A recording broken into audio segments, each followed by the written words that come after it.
Hello guys, welcome back to my channel.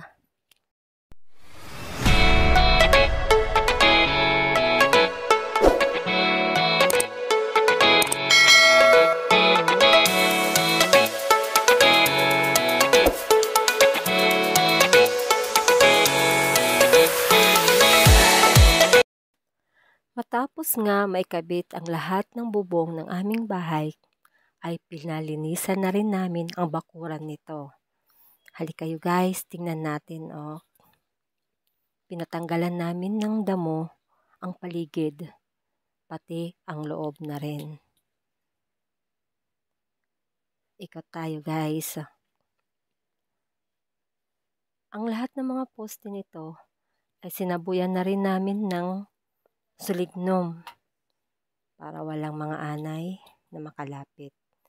Kaya kailangang maintain lang nito ang kalinisan na walang damo.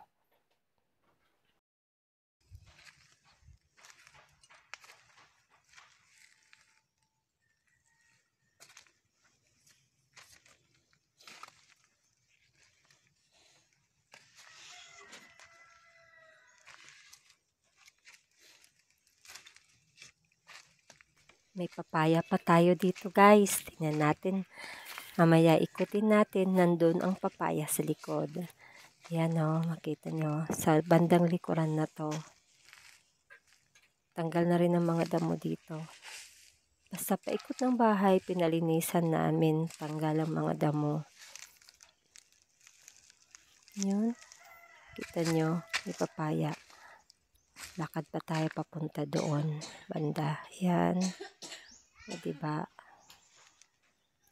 Malinis na siya. Ayan. Nandito na ang papaya.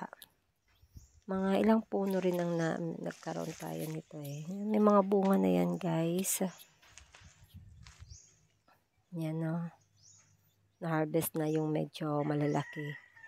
At puntahan pa rin natin ang iba nito. Kusang tumubo lang mga papaya na yan dyan. Nadala siguro ng mga ibon. Magandang klase kasi ng lupa na to. Kaya madaling tumubo dito ang mga tanim. Yan, puntahan natin ang ibang papaya. Ikot muna tayo. Yan ang papaya. Meron pa dito. Ito naman guyaba, no?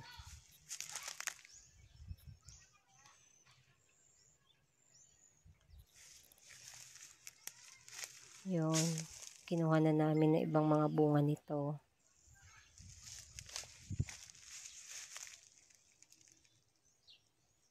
Yan yung pinagawang bahay. Tinatabasan na rin namin yung damo guys. Kasi hindi naman lahat ng damo ay matatanggal talaga. Yung gilid lang ng bahay. So, bawas-bawas lang yung damo ng ibang part. Yun muna. Pamimintin lang muna namin ang ganyang linis guys habang di pa natatapos ang bahay. Dinig ang huni ng mga manok, mga ibon, diba guys? Sarap dito tumira. Daming puno. Yan. Tatanim pa kami ng ibang puno niyan guys later on.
Thank you so much for watching, guys. See you on my next vlog. Please like, share, and subscribe. Thank you so much, everyone.